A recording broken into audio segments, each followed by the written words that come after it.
Well, good afternoon, everyone, and welcome to this afternoon's ABARES session on dairy. My name is Charlie McElhone, and I'm the General Manager of Trade and Industry Strategy at Dairy Australia. And it gives me great pleasure to be facilitating this afternoon's discussion themed around the future of milk pricing and marketing.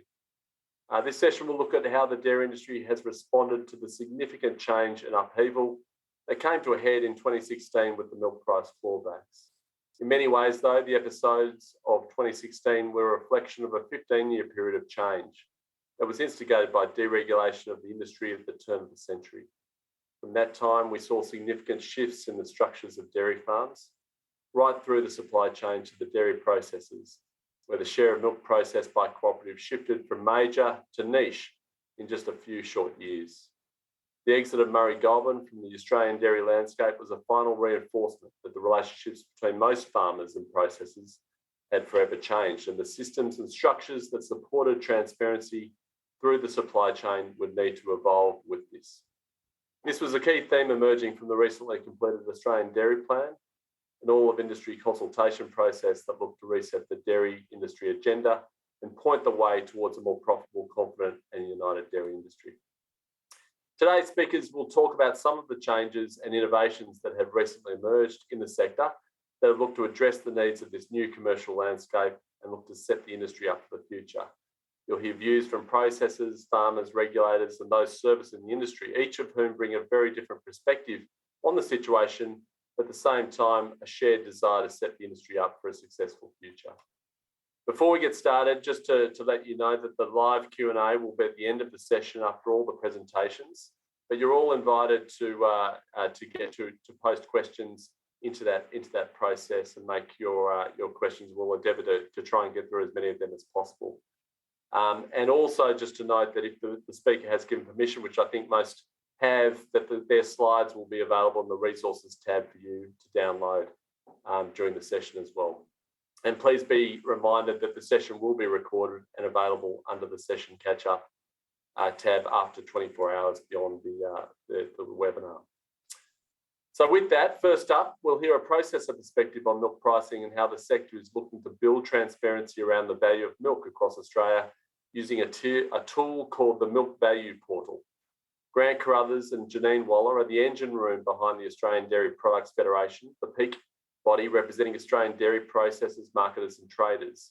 Both have an extensive background in the industry at many levels and have had a keen hand in shaping how the processing industry has responded to the new market landscape. Over time, farm gate milk prices become complex, risk making on-farm revenue business decisions more difficult than many would like. Dairy farmers, along with all industry observers, often hear commentary on how much raw milk is worth, but there's never been an aggregated primary data source to clearly explain what the market for milk is worth. Today, myself, Janine and Grant Crothers of the Australian Dairy Products Federation will share some insights into the pricing matrix in Australia and take a deep dive into the Milk Value Portal and why more than 2/3 of users now recognise the portal as having made it easier to understand the complexities of milk price.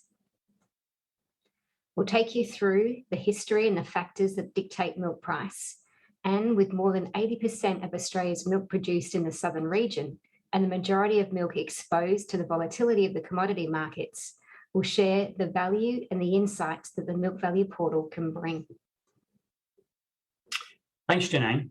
So let's look at, from the seller's point of view, what are some of the issues? And if you could just follow that circle there on the right-hand side. Am I selling litres or solids? Am I selling conventional milk, organic milk, A2 milk, or another derivative? What's my volume charge? Most factories want solids. That's what they pay for. Volume by season and seasonality of supply. Spring is generally the highest producing season and the lowest price. If I produce more in winter, how will that affect my revenue? If I split carve, what's that going to do to my cost base? There are 9 producing regions in Australia. Each of them has different price idiosyncrasies. So which region am I in? Transport charges get deducted. The farmer pays to get the product to market is a very old principle in the dairy industry. The percentage test in each litre of butterfat and protein will drive value. The more fat and the more protein in each litre or each kilogram of volume will give a higher price. There are premiums for quality. There are discounts for less than the best quality. So all these issues are part of the matrix. From a buyer's point of view, let's remember we now have a mandatory code. The mandatory code says that on the 1st of June, the milk supply agreement will be put on your website with the 12-month forward pricing. So that's really 13 months because you're going from July 1 through to June 30 the following year. So how's your crystal ball looking? What business are you in? Are you in the ingredient business, the consumer-ready business, or the food service business? Are you selling domestically or internationally? Obviously, internationally will mean you could well have some currency influences. Often US dollar. What's the currency doing? What's spot versus forward? When do you take a position? Are your customers prepared to take price increases? We've seen massive cost pressure on supply chain in many industries, including food, including dairy. Can these be passed on? And of course, cash flow. You are paying for your milk on the 15th of the following month. So make sure you get your cash flow right. And are you taking a spot price and following this very volatile spot graph, which you can see below here in blue? And of course, we all think we can sell at the peak and avoid the troughs, but perhaps you can't. Or are you selling at a fixed term price? So all these issues will drive buyer behaviour and influence what they're able to offer. To this end, we developed the Milk Value Portal to be that one-stop shop that would answer the question, what is the value of milk and what actually influences the price of milk? It's a primary source data, so directly from processors. It's been independently verified, and it's across the 8 production regions in Australia. You can sort the data by region, by season, by farm size, by milk components, either in cents per litre or dollar per kilo milk solids for the current year or for previous years. Importantly, the Milk Value Portal is not a click and compare. So all of the milk pricing data that is presented on the portal is averages and ranges. The data in the portal is supported by a whole range of insights. So at the core of the Milk Value Portal is the Farmgate Milk Value tool, which is the image that's shown to the right. Then you've got a whole raft of domestic and global market analyses. And then there's also a what-if scenario calculator that talks to the commodity milk value versus the Aussie dollar. There's insights reports and there's a summary of the processor's milk supply agreement, so you can actually see the incentives that Grant referred to earlier, all of the different parameters that you'll get paid milk on. So we're going to take a deep dive now into what's actually in the portal and the various tools. Thank you, Janine. Let's go to the Milk Value Portal itself. There's our homepage. We've got a bunch of drop-down boxes here and also some quick shortcuts on the top right. But I want to take you to the value of milk drop box and the heart of the website, and that is the Farmgate Milk Value tool. And this will show you what the value is of raw milk by season in different regions across Australia at different times of the year, according to farm size and the type of milk or the content level of the milk. So it defaults to Gippsland just by chance, 2 to 2.5 million litre farmer, that's about average. Fat and protein content, that's average for the region. Seasonality of supply, it could be a flat supplier, it could be a seasonal supplier or a split calving supplier. So let's take a flat supplier, of which there are increasing amount in Gippsland. And there is the milk price by season, if you like, or by quarter, and there it is for the year. So you've got a year average, and that's the year ended 2022, June 2022. 705 is the season's average price, with a low in spring of 654 and a high in autumn winter of 7.46. So you can see, what is the milk price? Well, when? When do you want to know what the milk price is? What is the milk price? When? What area? And what supply profile? Another key drop-down box that I want to introduce this concept to you is the commodity value of milk. There's a basket of commodities, powders, milk powders, cheese and butter, and they drive the commodity value of milk, which is the blue bar in this instance. So if you just sold commodities, that is the revenue model you would get from your milk. Then the black line is the southern region farm gate milk price. So the difference between the black line and the commodity value is this value capture in green. And that's the value of brands and technology and great marketing and long-term relationships, reliable supply, et cetera, that gets passed on to the farm gate to make the southern region farm gate milk price. You can track it there. It is simply stats from processors. So it's a very simple aggregation of actual data. The drop-down box of drivers of milk value, the feature in this menu is this what if tool. And as I said earlier, June 1st is when the opening season prices are announced to take effect on the 1st of July. And that has been set up as the base case on the website. So on June the 1st, the commodities were of that value and the currency was sitting at about 78.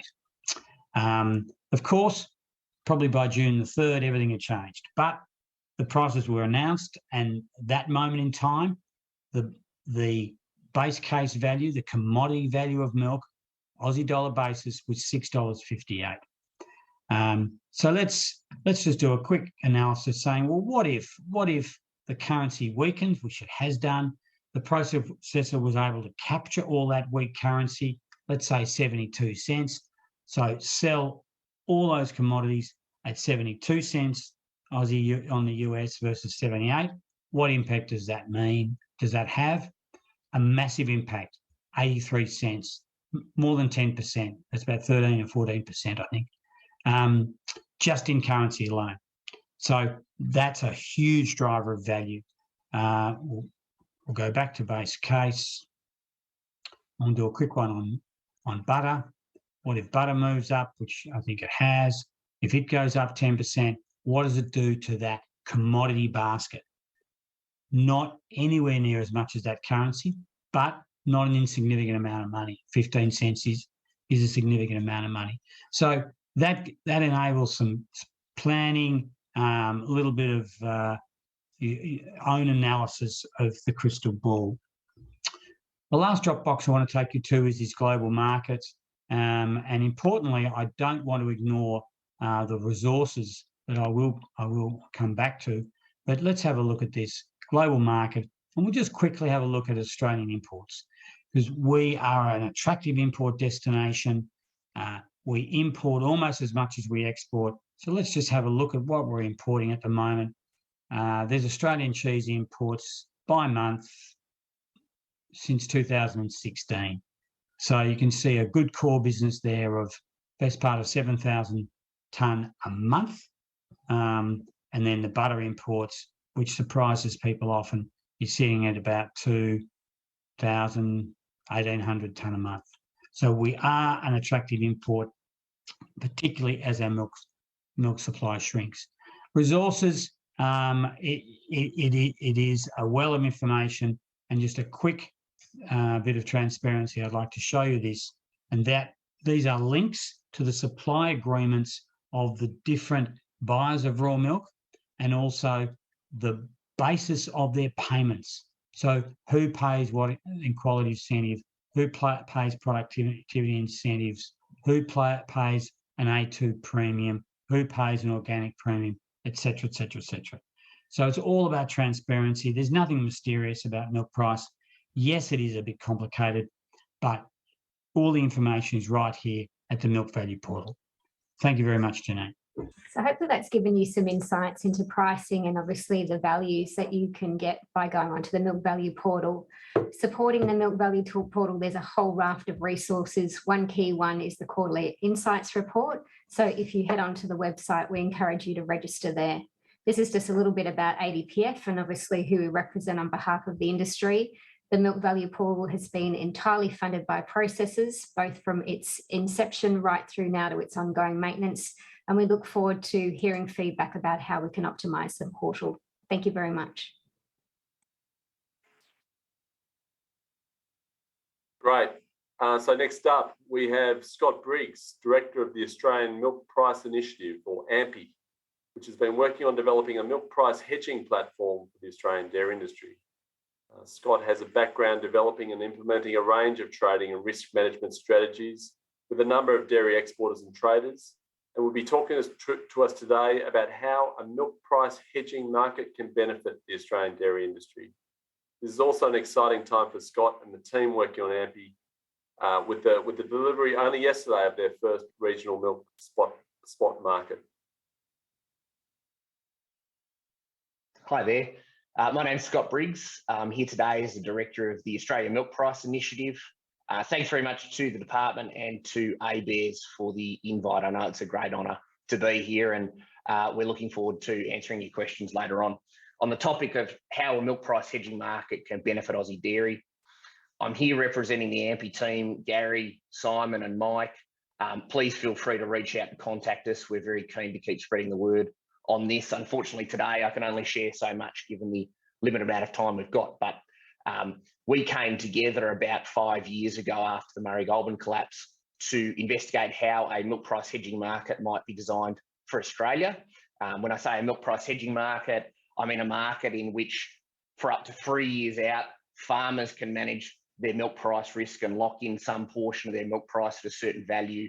Processors can do the same and customers can do the same, whether it's via milk or via milk products like cheeses and powders. We went around the industry for a number of years just discussing this topic, talking about it with stakeholders, and fortunately, as a result, that hard work earned us some funding from the government at the last budget through the auspices of the ADF, the Australian Dairy Farmers, and we were able to run a detailed project in 2020 and 2021 to design the market, which I'll be sharing with you today. I don't want to dwell on negatives. However, our industry has been under pressure for a number of years. That chart on the top left shows how we, the yellow line, have shrunk over or since 2013 relative to our global competitors. And likewise, if I ran that chart back to 2000, it would look worse. There's been a lot of ink spilled and a lot of debate about the drivers of that, and the drivers are multiple, droughts, cost price increases for manufacturers and also on farm, volatility, etc. But I think we need to recognise that our global competition face many of those exact same issues, and yet they have managed to grow whilst we have not. And it leaves us in a fight. And when you're in a fight, you have to ask yourself if we're giving ourselves the best chance to actually succeed. We're in a fight because people are importing more product here, they're sending it here, they see us as a high value customer, and likewise they're attacking our high value export markets.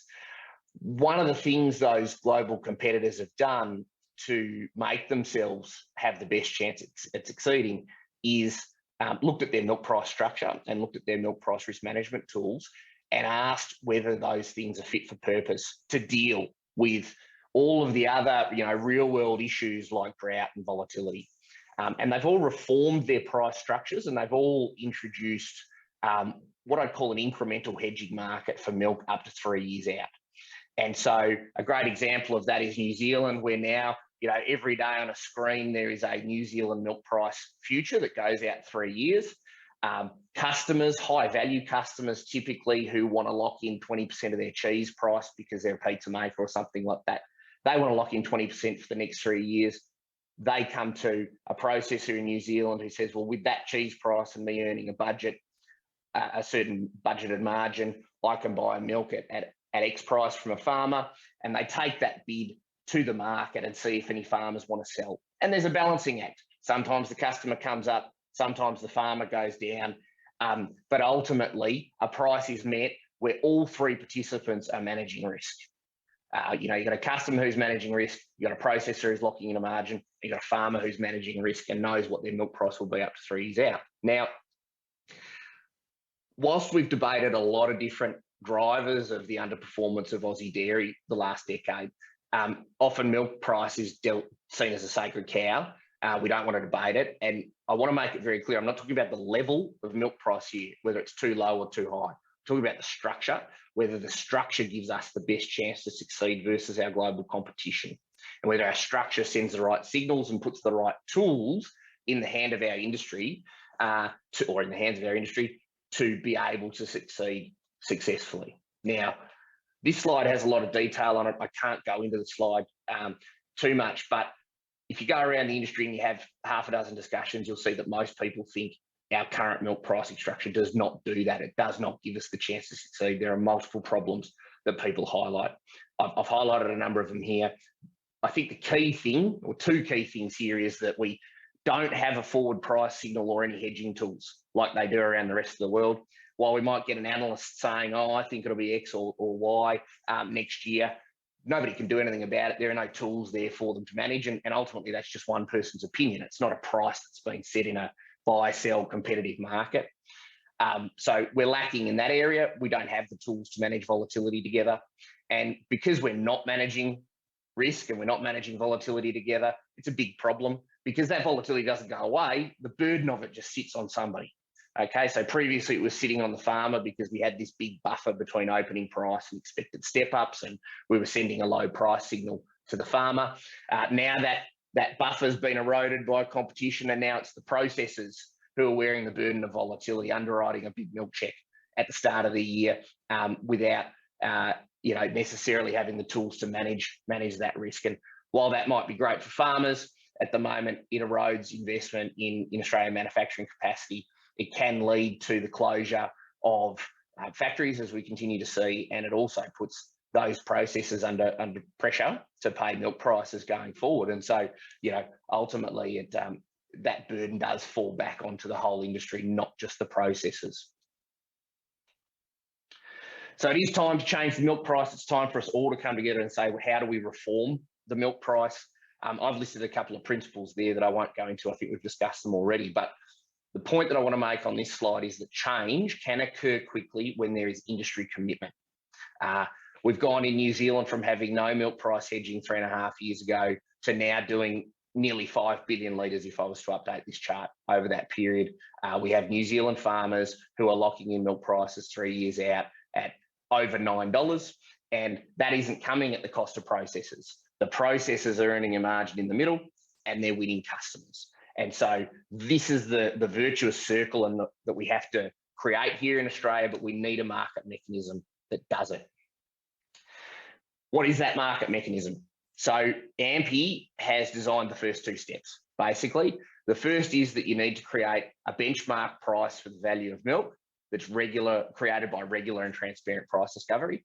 Now, we held the first spot market, which is that benchmark, yesterday. You can see on screen there what that looks like.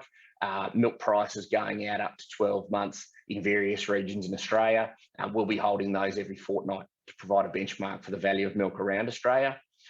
It's those benchmarks that are created through regular and transparent price discovery which enable the creation of risk management tools. ASIC pending will be launching financial risk management tools for the value of Australian milk going out 3 years, hopefully later this year. As I say, pending approval. But those two steps, that's like putting the tools in the hand of the industry, but the industry actually has to grab them and use them in contracting.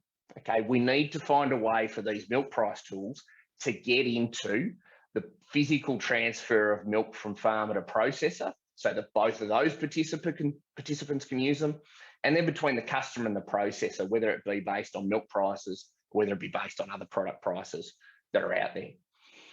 This use of risk management tools and the building of them into physical supply agreements is standard practice in every other commodity around the world. It's what we do here in Australia: wheat, cotton, sugar. It's what we do in dairy in New Zealand, Europe and the US. So we can do it, but we actually have to have industry commitment to achieve that. Now, our challenge as AMPI back to the industry is how do we do that? How do we get these tools into contracts? And the principal question is, how do we get them to farmers? The customer side will be dealt with commercially, but farmer contracting, ultimately the burden for creating the milk supply agreements that govern farmer contracting, that burden sits upon the processors. The processors are the ones who design those. So really it's the processors who are able to lead the steps that are necessary to get hedging tools into milk supply agreements. Now, we can leave that up to innovation and competition, and we've already got innovators popping up around the place who are going to be enabling these tools in milk supply agreements for farmers. But with industry commitment, I'd like to see the whole industry step forward and an agreement from all of them to say, let's enable these sorts of tools. It can be as a trial, it can be in incremental stages, but let's actually see a commitment from the industry to putting these sorts of tools into milk supply agreements. The second thing that needs to be done in order to make this a reliable hedging program or a hedging tool is to add reliability to the benchmark prices, to add reliability to those spot markets that I flashed up on screen. Now, we think those can become reliable benchmarks with 5 million litres an event, 10 million litres a month, 120 million litres a year. We'd like to see volumes from other members of the industry, 2 million litres a month. It'd be less than half of Victoria's milk supply. Just to provide a little bit of critical mass, we've got people who want to do this as a private initiative and want to be coming on and adding volumes because they see the long-term benefit. Even though it might be a short-term cost to them, they see the long-term benefit. We're asking the industry to do the same and to commit some small amount of volumes to help add reliability to that benchmark. So I'll leave you with the idea that, over 20 years of decline here, we really haven't reformed the milk price. We haven't really changed it and asked whether it's fit for purpose. There's a win-win-win on the table here. We've got well-worn paths in New Zealand, Europe, and the US that we can follow. And that if we follow this path and we could put hedging tools in the hands of industry participants, we can have farmers managing risk, being able to invest, being able to grow, get milk supply going back up again. We're going to have processors who can lock in margins and are able to fill factories and are able to invest in more capacity if that's necessary. And we also will be able to attract high-value customers back to Australia who are attracted by these tools and are currently dealing with our competition. Thanks very much, and I look forward to taking your questions.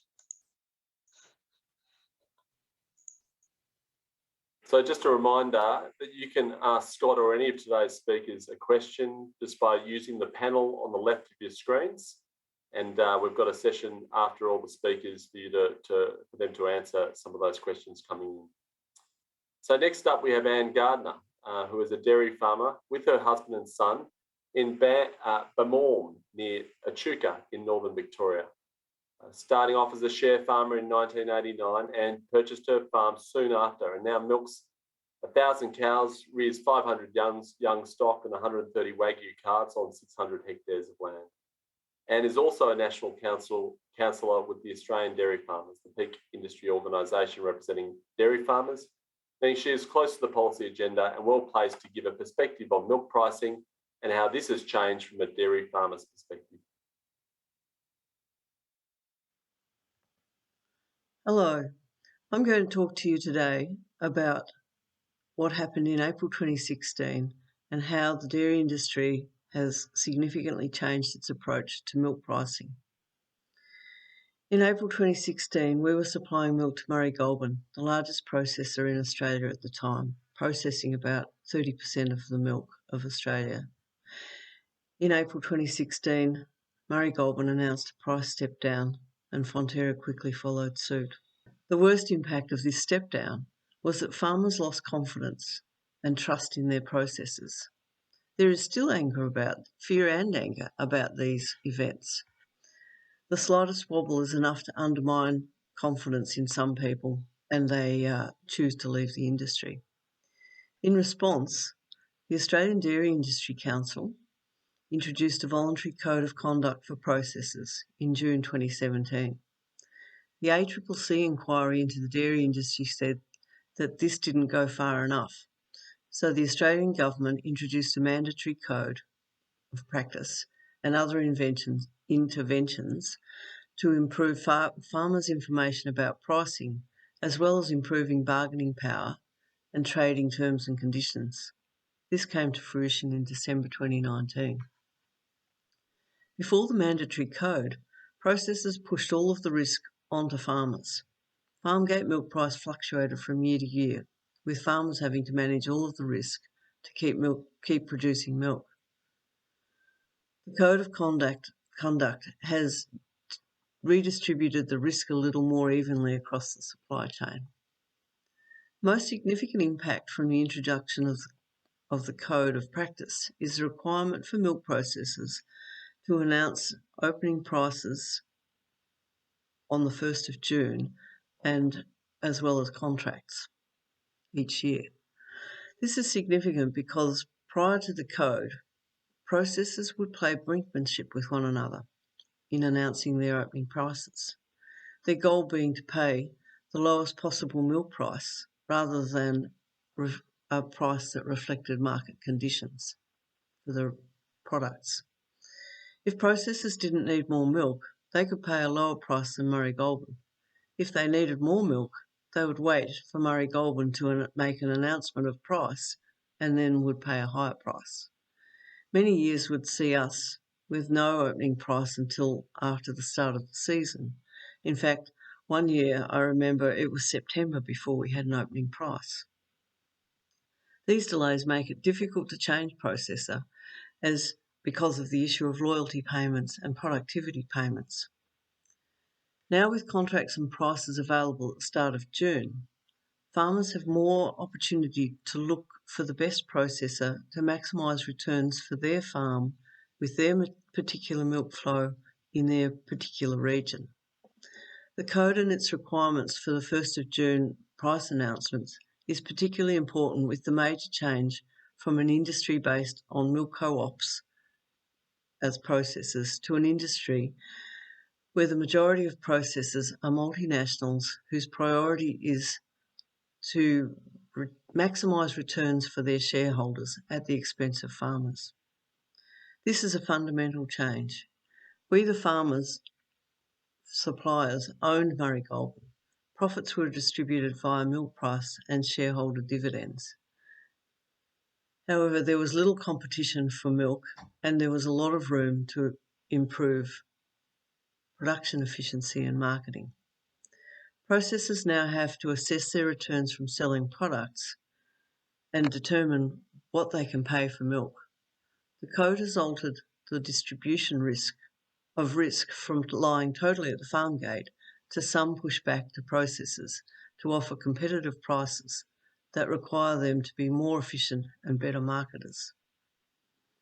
In addition to these changes, there are, in some regions, more processors in the market looking for milk.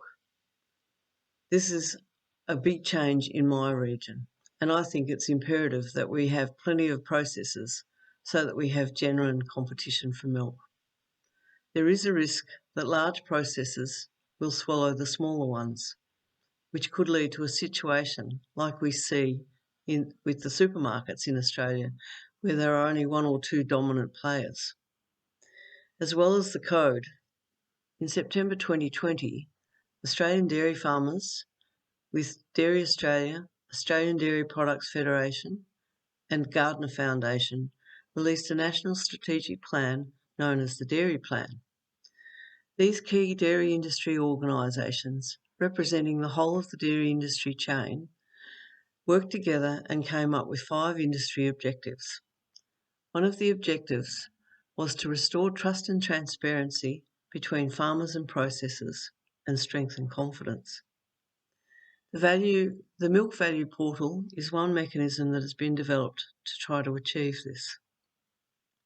Farmers can use the tool developed to see what milk prices look like in their region for their particular milk production and their volume.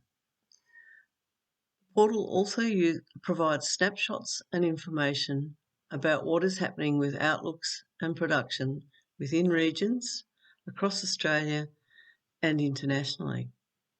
The portal also demonstrates the complexities around farm gate milk price, which includes seasonality, peak to trough ratios, milk composition, total volume of production, end products from the milk, as well as the difference in demand for milk from the different regions. It's still difficult to compare apples with apples when looking at different processes.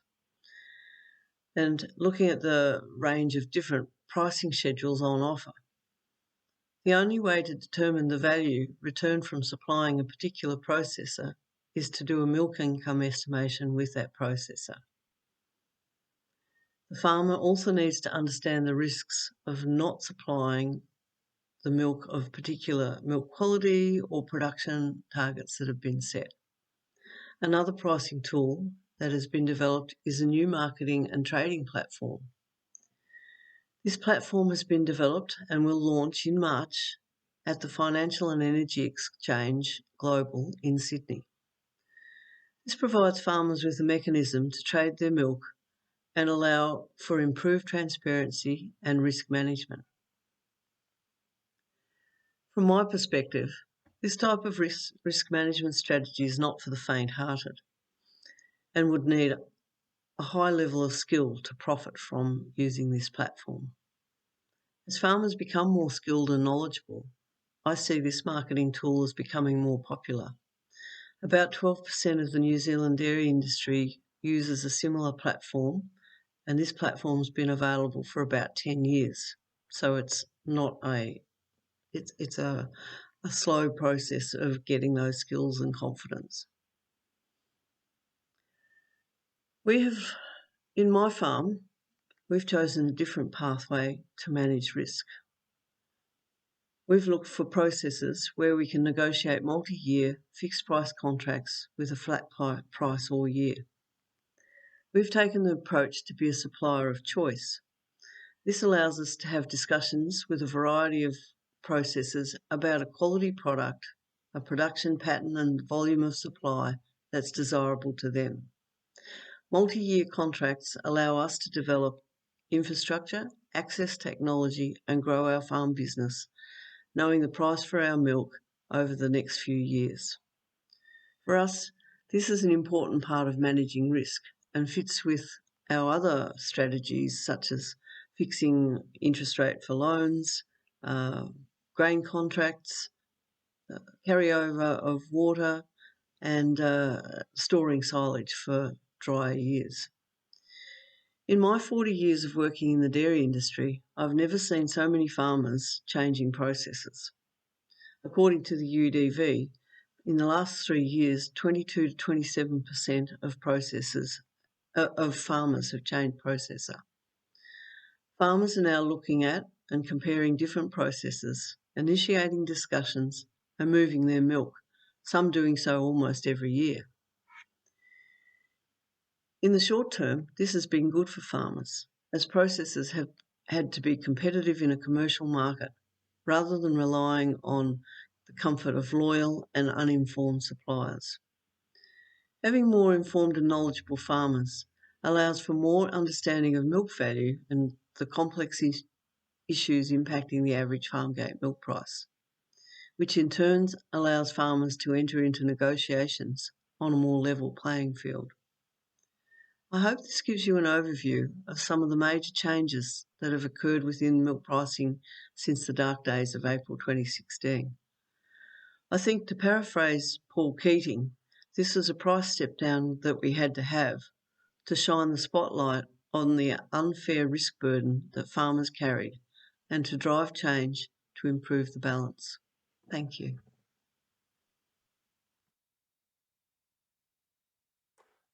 So finally, we have Mick Keogh, who needs no introduction to any of you.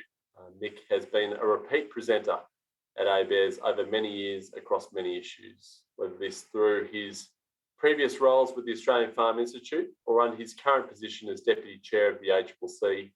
Mick has been a trusted source of information across so many aspects of the Australian agricultural sector. Today, he talks to us about the role of the Dairy Code of Conduct in the future of the Australian dairy sector. Hello. Today I'm going to talk about the mandatory code of conduct in the dairy sector. Given that it's been in place for a couple of years and given how significant it has been in terms of a change in the market for the dairy sector, it's a good time to have a look at what it aimed to achieve, what it seems to have achieved in the last 2 seasons where it's been in place, and how it might fit into future markets in the dairy sector as those markets change. When the ACCC did its review of the dairy sector back in 2017 and 2018, what was very, very evident was the very significant imbalance in bargaining power that occurs in those markets. Processors have very much more a strong bargaining position. They had much more information to inform their bargaining, and they could impose conditions and transfer risk to farmers because of that bargaining power that they held. So when the ACCC considered what measures might be needed to address competition in the dairy sector, measures to rebalance that bargaining power were clearly some of the things we thought long and hard about. 2 in particular, I think, are important both in this market and in most markets. The first is transparency. So where there is very significant bargaining power imbalance, there's what's referred to as an asymmetry of information held by participants in that market. And that weakens the bargaining position of farmers and very much strengthens the bargaining position of the processors in this instance. Therefore, one of the key issues we tackled in thinking about the code was the need for much greater transparency in this market. The other issue we looked at very carefully was the way risk was shared up and down the supply chain.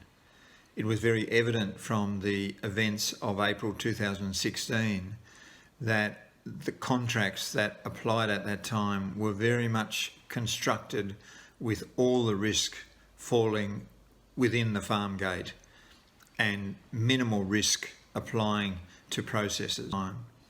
So those 2 things were key considerations in looking at how markets might be made more competitive in the dairy sector.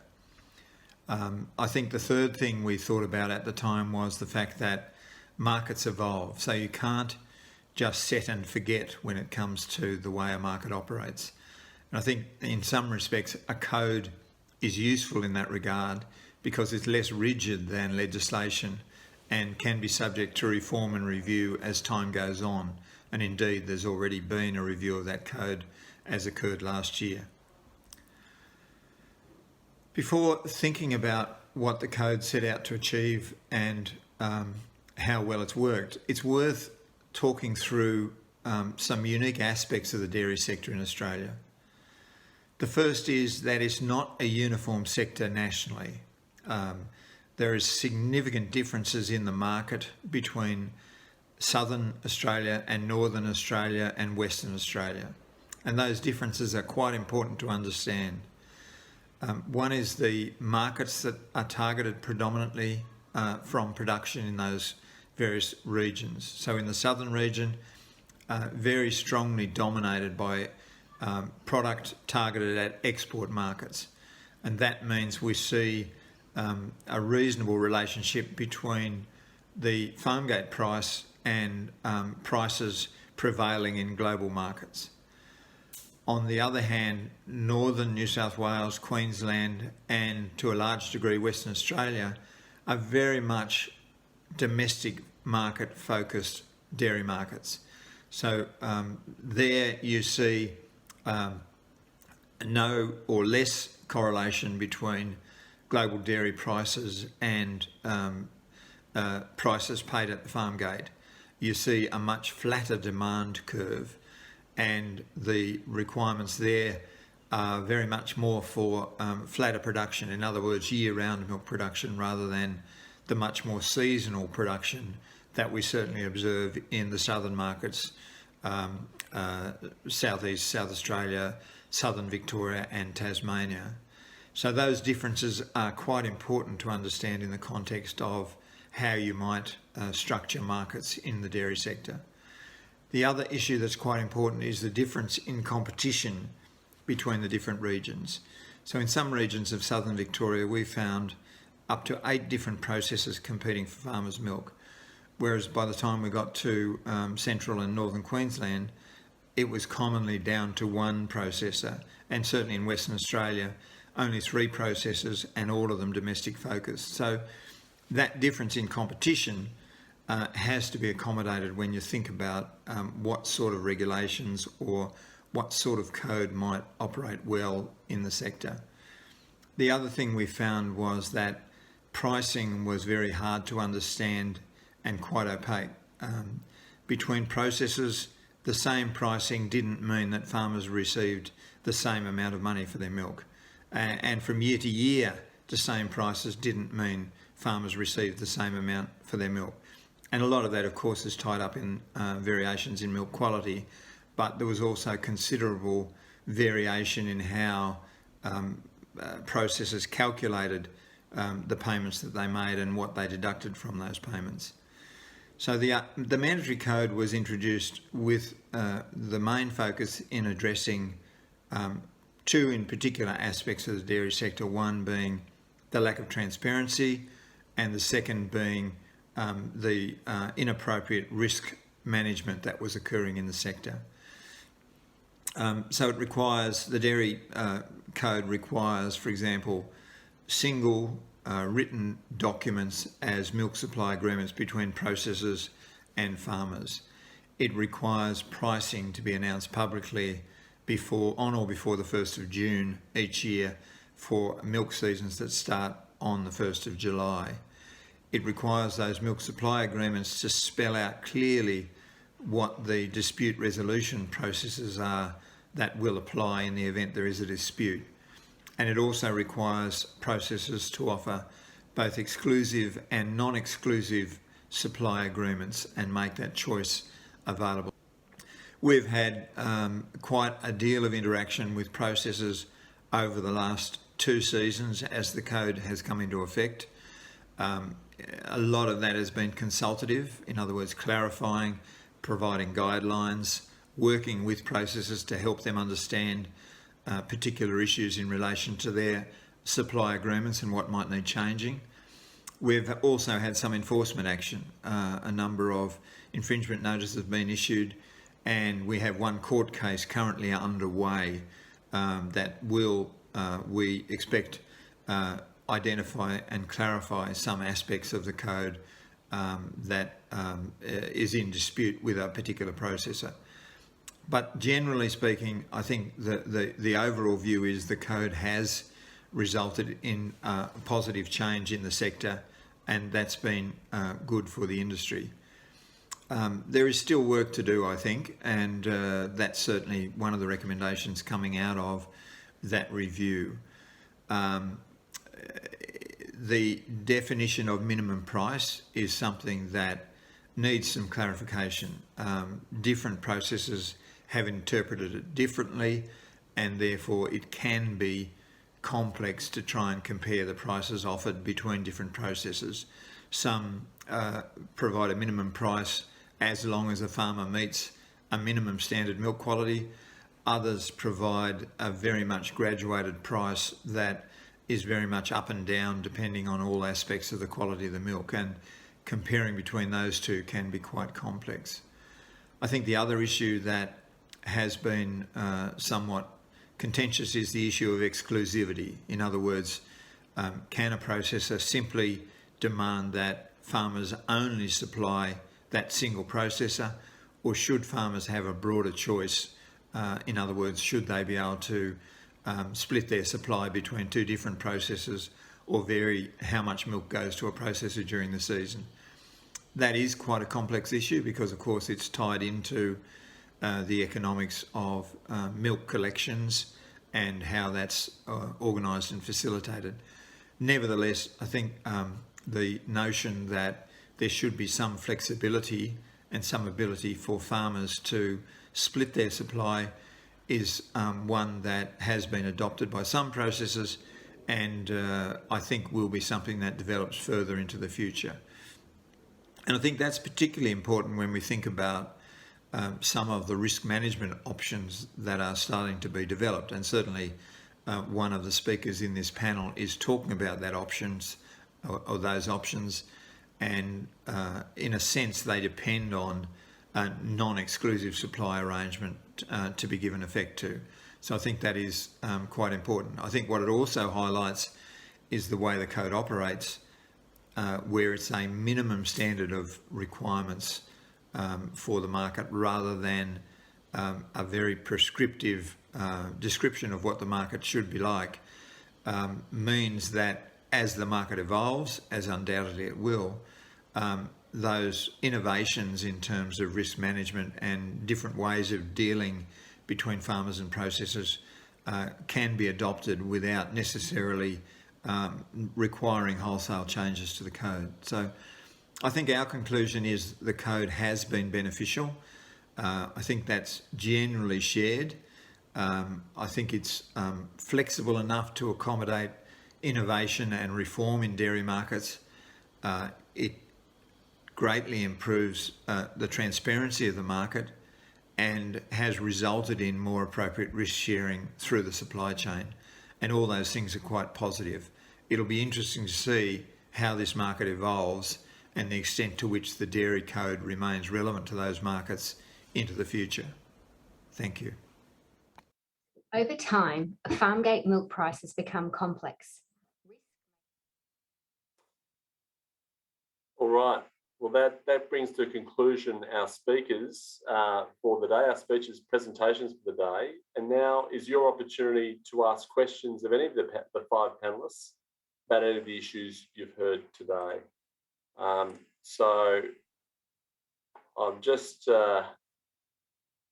going through, seeing some of the questions coming in here now. And the first one, as it comes through, I'll direct to Scott. And obviously you mentioned, Scott, about the AMPI launch, its first auction yesterday. So can you give us a rundown about how that actually went? Yeah, thanks very much, Charlie. So as you said, we ran our first one yesterday. Overall volumes were about 1.2 million litres, spread over months from May this year until March 2023. The prices are available on the Ryman website, which is the market, the publishing mechanism, if you like. We can provide those details if you get in touch. But prices were anywhere between $8.45 for peak milk, up towards the mid-9s for near-term milk, given some of the shortages that we're having around here. So I think it provided quite a good benchmark for values going into the season. We're not expecting, to trade 100 million litres anytime soon. We just want to be able to provide a reliable benchmark so that we can start getting the risk management tools out there. Thanks, Scott. Another question we've got coming in here about the processors announcing pricing well before the 1st of June and then changing their prices as other processors made their announcements. And the comment here saying that the result seems to be more to farmers' confusion rather than improving price transparency. So probably a question for Mick Keogh: what can be done to fix this into the future under the mandatory code? Thanks, Charlie. I'm not sure fix is the right word. I think if you reflect on what actually happened with some of those processors came out with their offers quite early and then subsequently lifted those offers with a higher minimum price as subsequent offers became available. So I think whilst it was a new experience for farmers to have prices changing, they changed only in one direction, and that's a consequence of the requirement that a processor comes out with their minimum price as part of their milk price offering. And so I think, I'd be hesitant to try and fix that. I think it's a learning process for both processors and farmers about how that process operates within the framework of the requirements of the code. So, I think that there's some, as Anne has indicated, there's some further learning under the belt that needs to be considered in thinking about where a farmer's milk goes next year. But I'm not sure we were on to fix that. I think processors felt they needed to be able to lift their price because of the highly competitive nature of securing supply. So, I think lesson learned, but I'm not sure that it needs fixing. Thanks, Mick. Another question coming in here for Anne, and the question specifically related to the use of AMPI as a risk management tool. We might broaden that out, Anne, if we could, and just ask you your perspective on all the emergence of all these tools and about price transparency, and what's your view on the role that they play for you as a dairy farmer in helping you with your farm operation? Well, I think the AMPI milk trading platform is going to be really valuable for all of us, whether we use the platform or we sit outside and watch what's happening, because it will give us an indication of demand and price for products. So even if we don't play in it, it will inform us about things. So that is a really important tool of transparency. And as Mick said, transparency has been sadly lacking when it comes to milk pricing over the past 40 years that I've been involved in dairy. So I think it's a great tool, and it's up to all of us to learn how it's working and how we can fit it into our farm businesses to manage some of that risk going forward. So we've taken an attitude, because we didn't want to be locked into that 1 year price cycle and not knowing from this year to next year, if I do all of this investment in my farm business, am I going to be able to pay for it in 12 months' time or 2 years' time? Whereas if I use a tool like Scott's been developing, I can lock in some prices and have a little bit of certainty into the longer term future, so that I can have more confidence to invest in my farm business, which is good for all of the processors, because if I'm investing and growing, that's what processors want to see. They want to see continuity of supply. They don't want to see people coming in and out of industry according to variations in milk price. So, I think anything that gives the farm side of the fence some sort of certainty and transparency is actually going to be good for processors down the track as well. So does that answer what you were asking, Charlie? Yeah, great. Yeah, thanks, Anne. That's a great answer. Moving over to Janine and Grant, and there's a question coming in here about the Milk Value Portal. And obviously with a number of tools that are becoming available about milk transparency on the market, but what do you see as the unique selling point of the Milk Value Portal versus some of the other pricing initiatives out in the Australian market? Thanks, Charlie. I mean, if I pick up on Anne's point, the key value that the Milk Value Portal provides is that transparency, both current pricing and historical pricing. But the distinct feature is that it features national data across the 8 production regions in Australia. And the data is built primarily from processors. So we've sourced it directly from the processors of raw milk. So, it's featured as averages, it's featured as ranges, and hopefully that's giving farmers more confidence in what the trends are. But the key feature is the fact that it's coming primarily from processors. Thanks, Janine. Charlie, Scott, you just wanted to chime in, yeah? Yeah, I was just going to say, I think the ADPF should be commended for the work they've done on the Milk Value Portal. I think it's important that we see that there's a transition and we're going from a market that is the way it is to possibly having more choices for farmers. So as that transition occurs, there's going to be more and more information and education needs. And I think what the ADPF has done that's excellent is to provide a lot of clarity around the now, and I think as we evolve, and that's 99% of milk that's sold in Australia at the moment. So that's very important. And then as we actually start to move forward, hopefully other price transparency initiatives and other work that people are doing come to be a part of that evolution. But I think what the ADPF has done there is excellent.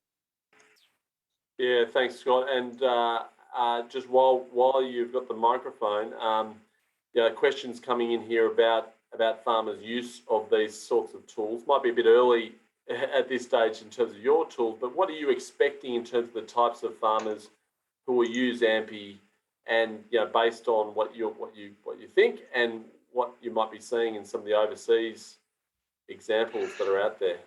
Yeah, I think when you look anywhere around the world, and whether it's a grain-fed system like the US or a pasture-fed system like New Zealand, that there are different farmers in those regions for whom they don't do any hedging, and there are farmers in those regions to whom hedging is extremely important.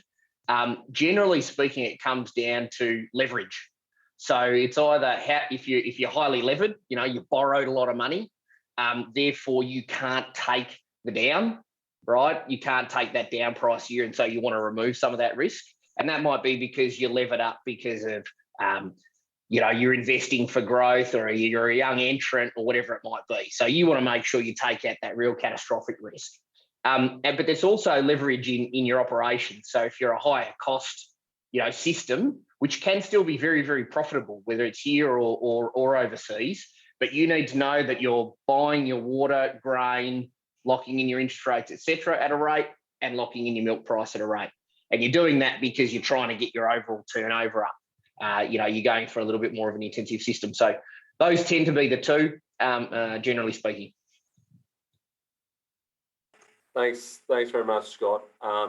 And just another question in here, just about the comparisons of the AMPI compared to some of those global tools, and what kind of differences are there from those global tools, and why you've adjusted it for the Australian market? Yeah, and look, it's a good question because every market is different. And we didn't just look at dairy markets, we looked at crude oil markets, we looked at sugar markets, and all sorts of commodity markets.